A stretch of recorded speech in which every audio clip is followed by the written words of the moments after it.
ഞാനിവിടെ ജർമ്മനിയിൽ വന്ന് നഴ്സായിട്ട് ജോലി ചെയ്യാൻ തുടങ്ങിയിട്ട് 5 വർഷം കഴിഞ്ഞു. ഇവിടെ മുന്നോട്ട് പഠിക്കാനും ഒക്കെ ഉള്ള എൻ്റെ ഒരു ആഗ്രഹം കൊണ്ടാണ് ഞാൻ എൻ്റെ ഹോസ്പിറ്റൽ ചേഞ്ച് ചെയ്തത്. ഇവിടെ എനിക്ക് തോന്നിയ ഏറ്റവും ഇൻട്രസ്റ്റിംഗ് ആയിട്ട് കാര്യം നമുക്ക് എല്ലാവരോടും എന്ത് വേണമെങ്കിലും മുഖത്ത് നോക്കി പറയാം.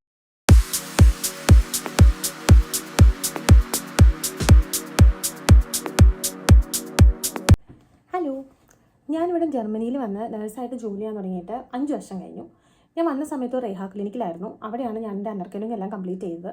എനിക്ക് നാട്ടിൽ എക്സ്പീരിയൻസ് ഇല്ലാത്തതുകൊണ്ട് എനിക്ക് 3 മാസത്തെ പ്രാക്ടിക്കത്തിൻ്റെ സമയം ഉണ്ടായിരുന്നു. 3 മാസം കഴിഞ്ഞതിന് ശേഷം ഞാൻ എക്സാം എഴുതി പാസ്സായി. അതിനുശേഷം ഞാനിവിടെ നഴ്സായിട്ട് ജോലി ചെയ്യുകയാണ്.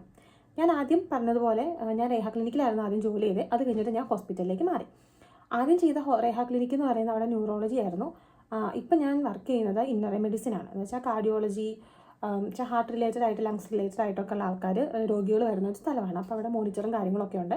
അപ്പോൾ അങ്ങനെ ഞാൻ ആദ്യം നിന്ന സ്ഥലത്ത് നിന്ന് മാറാൻ കാരണം എന്ന് പറഞ്ഞിട്ടുണ്ടെന്നുണ്ടെങ്കിൽ എനിക്ക് അവിടെ പ്രശ്നങ്ങളൊന്നും ഉണ്ടായിരുന്നില്ലായിരുന്നു. പക്ഷേ എനിക്ക് കുറച്ചും കൂടെ വൈറ്റർ ബിൽഡിങ് ചെയ്യാനും കുറച്ചും കൂടെ മുന്നോട്ട് പഠിക്കാനും ഒക്കെ ഉള്ള എൻ്റെ ഒരു ആഗ്രഹം കൊണ്ടാണ് ഞാൻ എൻ്റെ ഹോസ്പിറ്റൽ ചേഞ്ച് ചെയ്തത്. ഇവിടെ വന്നിട്ട് ഇപ്പം ഞാൻ ഇവിടെ ക്ലിനിക്കൽ ഇൻസ്ട്രക്ടറായിട്ട് വർക്ക് ചെയ്യുവാണ്. ഇവിടെ എന്ന് വെച്ചാൽ പ്രാക്ടീസ് സെൻറ്റർ എന്നാണ് പറയുക. അതിൻ്റെ കൂടെ അതിൻ്റെ വൈറ്റർ ബിൽഡിങ്ങും കാര്യങ്ങളൊക്കെ ചെയ്യുന്നുണ്ട്. അതിലെൻ്റെ ഡ്യൂട്ടീസ് എന്ന് പറഞ്ഞിട്ടുണ്ടെന്നുണ്ടെങ്കിൽ ഇപ്പം ഞാൻ 100% വാർഡിൽ തന്നെ വർക്ക് ചെയ്യുന്നുണ്ട്. അതിൻ്റെ കൂട്ടത്തിൽ ഞാൻ ഇവിടുത്തെ സ്റ്റുഡൻസിനും പിന്നെ പുറത്തുനിന്ന് വന്നിട്ട് അനർക്കനും ചെയ്യുന്ന ആളുകൾക്കും നഴ്സുമാർക്കും പിന്നെ അതുപോലെ പുതിയതായിട്ട് വരുന്ന കൊളീഗ്സിനെല്ലാം റെസ്പോൺസിബിൾ ആയിട്ടുള്ള ആളാണ്. ഇപ്പം ഒരാൾ പുതിയതായിട്ട് വരുമ്പോൾ അത് അവർക്ക് ചിലപ്പോൾ പുറത്തുനിന്നുള്ള ആൾക്കാരാണ് വരുന്നതെന്നുണ്ടെങ്കിൽ അവർക്ക് 3 മാസം 6 മാസം 8 മാസമൊക്കെ പ്രാക്ടിക്കും കാര്യങ്ങളൊക്കെ ഉണ്ടാവും. അപ്പോൾ അത് കഴിഞ്ഞ് കഴിയുമ്പം നമ്മളാണ് വെച്ചാൽ ആ ഒരു സമയത്ത് നമ്മളാണ് ഇവരെ മോണിറ്റർ ചെയ്യേണ്ടതും ഇവർക്ക് വേണ്ട സഹായങ്ങൾ ചെയ്തു കൊടുക്കേണ്ടതും ഇവരുമായിട്ടുള്ള ഓരോ ഗഷ്പ്രഹുകളൊക്കെ ഉണ്ട്. അപ്പോൾ അത് കാര്യങ്ങളൊക്കെ ചെയ്യേണ്ടത് നമ്മളാണ് ഇവർക്ക് റെസ്പോൺസിബിൾ ആയിട്ടുള്ള ആൾക്കാർ. അത് കഴിഞ്ഞ് നമ്മൾ എക്സാമും കാര്യങ്ങളൊക്കെ ചെയ്യണം. അത് ഇവരുടെ എക്സാമും കാര്യങ്ങളൊക്കെ ചെയ്യണം. അപ്പോൾ അതൊക്കെയാണ് എൻ്റെ ഡ്യൂട്ടീസ് ആൻഡ് റെസ്പോൺസിബിലിറ്റീസ് എന്ന് പറയുന്നത്. അതുപോലെ ഞാൻ വാർഡിലും എനിക്ക് പേഷ്യൻസ് സൈഡിലും വർക്ക് ചെയ്യാൻ ഇഷ്ടമാണ്. അത് കാരണം എനിക്കത് ഫുള്ളായിട്ട് കളഞ്ഞിട്ട് ക്ലിനിക്കൽ ഇൻസ്ട്രക്ടറായിട്ട് ജോലി ചെയ്യാനൊരു താല്പര്യം വരുന്നില്ല. അത് കാരണം ഞാൻ അങ്ങനെ ജോലി ചെയ്യുകയാണ്. ഞാനിത് മെയിനായിട്ട് നിങ്ങളോട് ഷെയർ ചെയ്യാൻ ആഗ്രഹിക്കുന്നത് ഒരു നഴ്സായിട്ട് ഞാനിവിടെ വന്ന് വർക്ക് ചെയ്തിട്ട് ഞാനിതിൽ സാറ്റിസ്ഫൈഡ് ആണോ എന്നുള്ളൊരു കാര്യത്തെക്കുറിച്ചാണ്. കാരണം പല നഴ്സസും നഴ്സിംഗ് പഠിക്കാൻ വേണ്ടിയിട്ടുള്ള ആൾക്കാരും ഒക്കെ എനിക്ക് പേഴ്സണലായിട്ട് മെസ്സേജ് അയക്കാറുണ്ട്. ഇവിടെ എങ്ങനെയാണ്, ഇവിടുത്തെ കാര്യങ്ങൾ എങ്ങനെയാണ്, ഞാൻ സാറ്റിസ്ഫൈഡ് ആണോ, എന്തെങ്കിലും പ്രശ്നങ്ങളുണ്ടോ. ഇപ്പോൾ നമ്മൾ പുറത്തുനിന്ന് വന്ന് ഇവിടെ നിന്ന് ജോലി ചെയ്യുമ്പോൾ നമ്മൾ ഉറപ്പായിട്ട് പുറത്തുനിന്ന് വന്നിരിക്കുന്ന ആൾക്കാരാണ്. അപ്പോൾ അതുകൊണ്ട് ഇവിടുത്തെ ജർമ്മൻകാർ നമ്മളോട് എങ്ങനെയാണ് പെരുമാറുന്നത്. ഞാൻ ഉള്ളതുപോലെ പറഞ്ഞിട്ടുണ്ടെന്നുണ്ടെങ്കിൽ എനിക്ക് ഇന്ന് വരെ പേഷ്യൻസിൻ്റെ അടുത്തുനിന്നോ അല്ലെങ്കിൽ എൻ്റെ കൂടെ വർക്ക് ചെയ്യുന്ന ആളുകളുടെ അടുത്തുനിന്നോ എനിക്ക് മേളിൽ വർക്ക് ചെയ്യുന്ന ആളുകളുടെ അടുത്തുനിന്നോ ഞാൻ പുറത്തുനിന്ന് വന്നിരിക്കുന്ന ഒരാളാണെന്നുള്ള രീതിക്ക് ഒരു പ്രശ്നങ്ങളും ഉണ്ടായിട്ടില്ല. ആരും എന്നോട് അങ്ങനെ മോശമായിട്ട് പെരുമാറിയിട്ടില്ല. നമ്മുടെ നാട്ടിലത്തെക്കാളും എന്തുകൊണ്ടും നല്ലൊരു സിറ്റുവേഷനും കാര്യങ്ങളൊക്കെയാണ് ഇവിടെ. ഞാൻ നാട്ടിൽ ജോലി ചെയ്തിട്ടില്ല. ഞാൻ നഴ്സിംഗ് കഴിഞ്ഞിട്ട് ജർമ്മൻ പഠിച്ചിട്ട് നേരെ ഇങ്ങോട്ടാണ് പോകുന്നത്. പക്ഷേ നാട്ടിൽ ജോലി ചെയ്ത ആൾക്കാർ പറയുന്നതനുസരിച്ച് നമ്മുടെ നാട്ടിലെ വർക്ക് കൾച്ചർ എന്ന് പറയുന്നത് അത്ര നല്ലതല്ലല്ലോ. പക്ഷേ ഇവിടെ എന്ന് പറഞ്ഞിട്ടുണ്ടെന്നുണ്ടെങ്കിൽ ഇവിടുത്തെ വർക്ക് കൾച്ചറും കാര്യങ്ങളൊക്കെ വളരെ നല്ലതാണ്. നമുക്ക് 3 ഡ്യൂട്ടികളാണ് വരുന്നത്. എന്ന് വെച്ചാൽ morning, evening, night duty. Morning എന്ന് പറയുമ്പോൾ 6 മണി തൊട്ട് 1:30 വരെ അല്ലെങ്കിൽ 2 മണി വരെ. ഈവനിങ് ഡ്യൂട്ടി എന്ന് പറയുമ്പോൾ 1:30 തൊട്ട് 9 മണി വരെ അല്ലെങ്കിൽ 9:30 വരെ. നൈറ്റ് ഡ്യൂട്ടി എന്ന് പറയുമ്പോൾ രാത്രി 9 മണി തൊട്ട് രാവിലെ 6 മണി വരെ. അപ്പം ഈ സമയം എന്ന് പറഞ്ഞിട്ടുണ്ടെന്നുണ്ടെങ്കിൽ അത് അത്ര ബുദ്ധിമുട്ടുള്ളൊരു സമയവും കാര്യങ്ങളൊന്നുമല്ല. നമുക്ക് നമ്മുടെ പേഴ്സണൽ ലൈഫും പ്രൊഫഷണൽ ലൈഫും ഒരേപോലെ നല്ല രീതിക്ക് ബാലൻസ് ചെയ്ത് കൊണ്ടുപോകാൻ പറ്റുന്ന സാഹചര്യങ്ങളാണ് ജർമ്മനിയിലുള്ളത്. പിന്നെ പറയാൻ പറ്റുന്ന സാലറിയാണ്. സാലറി എന്ന് പറഞ്ഞു കഴിയുമ്പോൾ നമ്മൾ ഇപ്പം ജോലി ചെയ്യുന്ന ഒരു സിറ്റിയിലാണെന്നുണ്ടെങ്കിൽ നമുക്ക് നല്ല സാലറി ഉണ്ട്. പക്ഷെ അന്നേരം നമുക്കിടെ റെൻറ്റും കാര്യങ്ങളൊക്കെ കുറച്ചുകൂടെ കൂടുതലായിരിക്കും. ഇപ്പം ഞാൻ വർക്ക് ചെയ്യുന്നതെന്ന് പറഞ്ഞിട്ടുണ്ടെന്നുണ്ടെങ്കിൽ ഇതൊരു സിറ്റി ഒന്നുമല്ല, എന്നാൽ തീരെ ഒരു വില്ലേജും അല്ല. അപ്പം അതിൻ്റെ ഇടയ്ക്ക് നിൽക്കുന്ന ഒരു സ്ഥലമാണ് ഞാൻ വർക്ക് ചെയ്യുന്ന സ്ഥലം. അപ്പം ഞാനിവിടെ ഭയങ്കര സാറ്റിസ്ഫൈഡ് ആണ് ശരിക്കും പറഞ്ഞിട്ടുണ്ടെങ്കിൽ. എനിക്ക് കിട്ടുന്ന സാലറിയിലും അതുപോലെ എനിക്കിവിടെ ഞാൻ പേ ചെയ്യുന്ന റെൻറ്റിലും കാര്യങ്ങളിലും എല്ലാം. കാരണം ഞാനിവിടെ ഒരു ഗവൺമെൻറ്റിൻ്റെ വീട്ടിലാണ് നിൽക്കുന്നത്. അപ്പം ഗവൺമെൻറ്റിൻ്റെ വീടെന്ന് പറയുന്നത് പ്രൈവറ്റ് വീടിനേക്കാളും റെൻറ്റും കാര്യങ്ങളും ഒക്കെ കുറവായിരിക്കും. പിന്നെ പറയാനുള്ളതെന്ന് പറഞ്ഞിട്ടുണ്ടെന്നുണ്ടെങ്കിൽ നമ്മൾ ജോലി ചെയ്യുന്ന എക്സ്ട്രാ ടൈം, ഓവർ ടൈം എന്നൊക്കെ പറയും. ഇപ്പോൾ എന്നെ സംബന്ധിച്ച് എനിക്ക് ഓവർ ടൈമും കാര്യങ്ങളൊക്കെ ഉണ്ട്. അപ്പം നമുക്ക് ഓവർ ടൈം ചെയ്തിട്ടുണ്ട്. ഇപ്പോൾ അരമണിക്കൂറല്ല, 5 മിനിറ്റ് നമ്മൾ കൂടുതൽ നിന്നിട്ടുണ്ടെങ്കിൽ നമുക്കത് ഉറപ്പായിട്ട് നമ്മുടെ ഡ്യൂട്ടി പ്ലാനിൽ എഴുതിയിട്ടിട്ട് പോകാം. അത് അവർ കറക്റ്റായിട്ട് മുന്നോട്ട് കൊടുത്ത് നമുക്കതിനുള്ള പേയ്മെൻറ്റും കാര്യങ്ങളും കിട്ടും. പിന്നെ ആരും നമ്മളെ സ്ട്രെസ് ആക്കത്തൊന്നുമില്ല. അതൊരു വളരെ നല്ലൊരു കാര്യമാണ്. പിന്നെ ഇപ്പോൾ നാട്ടിൽ നിന്നൊക്കെ പറഞ്ഞാൽ ഞാനിങ്ങനെ കേട്ടിട്ടുണ്ട് 7 മണിക്ക് ഡ്യൂട്ടി കഴിഞ്ഞാൽ 9 മണിയാകും പോകുമ്പോൾ എന്നൊക്കെ പറഞ്ഞിട്ട്. അതുപോലെ നമ്മൾ ഇപ്പം ഡ്യൂട്ടിയിലില്ലാത്ത സമയത്ത് നമുക്ക് ഓഫ് ഡേയ്സ് ആണെന്നുണ്ടെങ്കിൽ അല്ലെങ്കിൽ ഇപ്പോൾ നമ്മൾ വെക്കേഷന് പോയേക്കുവാണെന്നുണ്ടെങ്കിൽ ആരും നമ്മളെ വിളിച്ച് ചോദിക്കത്തില്ല നമ്മുടെ ഒരു പേഷ്യൻറ്റിൻ്റെ കാര്യം, നമ്മൾ ചെയ്തൊരു കാര്യമൊന്നുമില്ല. നമ്മളിപ്പം 6 മണി തൊട്ട് 2 മണി വരെ ജോലി ചെയ്തിട്ടുണ്ടെങ്കിൽ അതിന് ശേഷം നമുക്ക് ഒന്നുമില്ല. എന്ന് വെച്ചാൽ നമ്മൾ നമ്മുടെ പരിപാടി കഴിഞ്ഞിട്ട് വീട്ടിൽ പോവാണ്. ആരും നമ്മളെ പുറകെ ചോദിക്കാനോ പറയാനോ ഒന്നും വരത്തില്ല. നമ്മളിപ്പം ഈ വെക്കേഷനൊക്കെ ഒരാഴ്ച 2 ആഴ്ചയൊക്കെ പോകുന്നവർ ചിലപ്പോൾ നമുക്കിങ്ങനെ ഓരോ വാർഡിലും ഗ്രൂപ്പുകളൊക്കെ ഉണ്ടാവില്ല, അതിൽ നിന്നൊക്കെ ലെഫ്റ്റായി പോകുന്നവരുണ്ട്. കാരണം അവർക്ക് ഇതിൽ നിന്നൊന്നും അറിയണ്ടാത്തത് കൊണ്ട്. പിന്നെ തിരിച്ച് വന്നു കഴിയുമ്പോൾ അവർ ഓൾറെഡി വെച്ചാൽ അതെല്ലാം ഇവിടെ ഭയങ്കര നോർമലായിട്ടുള്ളൊരു കാര്യമാണ്. പിന്നെ അതുപോലെ ഇവിടെയുള്ള അലവൻസസും കാര്യങ്ങളും എന്ന് വെച്ചാൽ നമ്മളിപ്പോൾ നമുക്കൊരു ബേസിക് സാലറി ഉണ്ട്. അതിൻ്റെ കൂട്ടത്തിൽ നമ്മൾ എവിടെയാണോ ജോലി ചെയ്യുന്നത് അതനുസരിച്ച് അലവൻസ് ഉണ്ട്. അതുപോലെ നമ്മൾ ഇപ്പം വീക്കെൻഡിൽ ജോലി ചെയ്യുന്നതിന് നമുക്കിപ്പം ഒരു അവധിയുള്ള ദിവസം നമ്മൾ എക്സ്ട്രാ വന്ന് ജോലി ചെയ്തിട്ടുണ്ടെങ്കിൽ അതിനൊക്കെ എക്സ്ട്രാ അലവൻസും കാര്യങ്ങളൊക്കെയാണ്. അതുപോലെ ഇപ്പോൾ നൈറ്റ് ഡ്യൂട്ടി ചെയ്യുന്നതിന് അലവൻസ് ഉണ്ട്.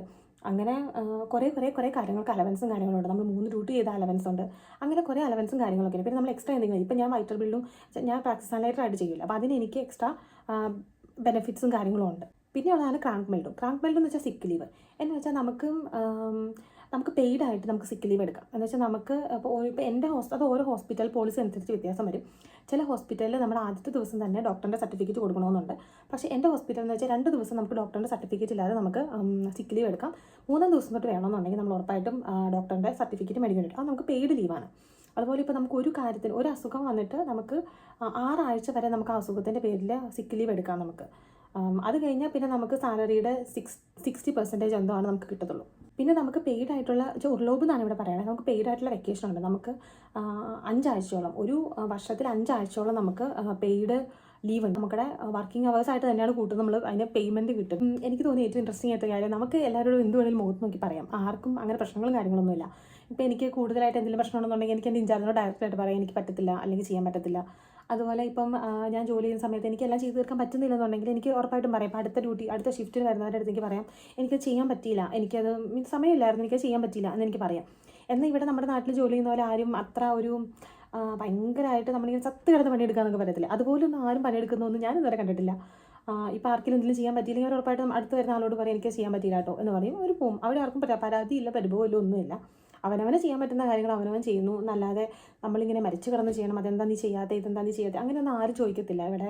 അങ്ങനത്തെ കാര്യങ്ങളൊക്കെ ഭയങ്കര അതൊക്കെ നമ്മുടെ നാട്ടിൽ അങ്ങനെയാണോ എന്നൊന്നും എനിക്കറിയില്ല. കാരണം ഞാൻ നാട്ടിൽ ജോലി ചെയ്തിട്ടില്ല, അതുകൊണ്ട് എനിക്ക് അറിയത്തില്ല. അതൊക്കെ എനിക്ക് ഭയങ്കര ഒരു പേഴ്സണൽ ഫ്രീഡമായിട്ട് എനിക്ക് ഫീൽ ചെയ്തിട്ടുണ്ട്. അതുപോലെ നമുക്ക് ഇവിടെ എന്ന് വെച്ചാൽ 13 സാലറി ഉണ്ട്. നവംബറിൽ നമുക്ക് ഒരു സാലറിയും കൂടെ എക്സ്ട്രാ കിട്ടും. എന്ന് പറയുമ്പോൾ നമ്മളൊരു വർഷത്തിൽ 12 മാസമല്ലേ ഉള്ളൂ, നമുക്ക് 13 സാലറി കിട്ടും. അതുപോലെ ഇവിടെ വെക്കേഷൻ ടൈം എന്ന് പറയുന്നത് സമ്മർ ആകുമ്പോൾ എന്ന് വെച്ചാൽ ജൂലൈ ആണ്.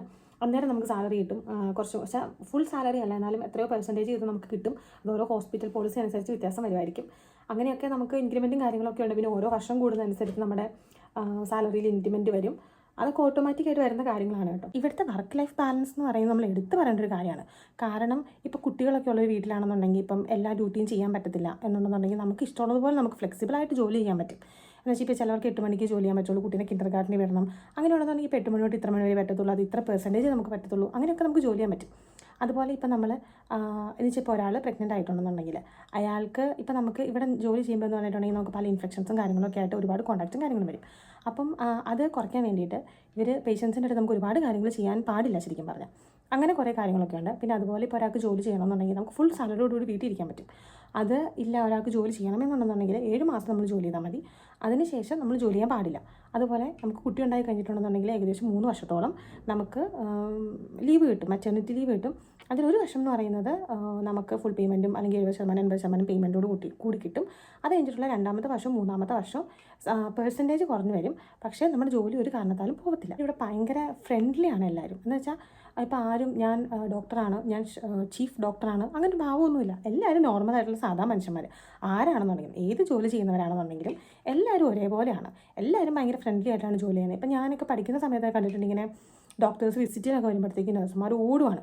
പക്ഷേ ഇവിടെ അങ്ങനെയൊന്നുമില്ല. ഇപ്പോൾ നമ്മൾ ജോലി ചെയ്തുകൊണ്ടിരിക്കുകയാണ്, നമുക്ക് തിരക്കാണെന്നുണ്ടെങ്കിൽ നമുക്ക് പറയാം എനിക്ക് തിരക്കാണ്, പിന്നീട് വരാം, അല്ലെങ്കിൽ ഞാൻ വരേണ്ട കാര്യമുണ്ടോ എന്ന് ചോദിച്ചിട്ടുണ്ടെങ്കിൽ എല്ലാവരും ഭയങ്കര ഫ്രണ്ട്ലി ആയിട്ട് ഭയങ്കര രസമാണ്. എന്ന് വെച്ചാൽ ഭയങ്കര നമുക്ക് ജോലിക്ക് വരാൻ തോന്നും ശരിക്കും പറഞ്ഞിട്ടുണ്ടെന്നുണ്ടെങ്കിൽ. അത്രയും ഫ്രണ്ട്ലി ആയിട്ടുള്ളൊരു അറ്റ്മോസ്ഫിയറും കാര്യങ്ങളൊക്കെയാണ്.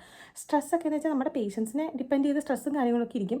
പക്ഷേ എന്നാലും ആ ഒരു ഇത് മാത്രമേ ഉള്ളൂ. അതല്ലാണ്ട് എക്സ്ട്രാ ഒരാൾ നമുക്കൊരു സ്ട്രെസ് എക്സ്ട്രാ തരുന്ന ഒരു പരിപാടി ഇവിടെ ഇല്ല. ഇവിടെയാണെന്നുണ്ടെങ്കിൽ നഴ്സുമാർക്ക് ഭയങ്കര ഡിമാൻഡാണ് ശരിക്കും പറഞ്ഞാൽ. പലയിടത്തും ഇല്ല.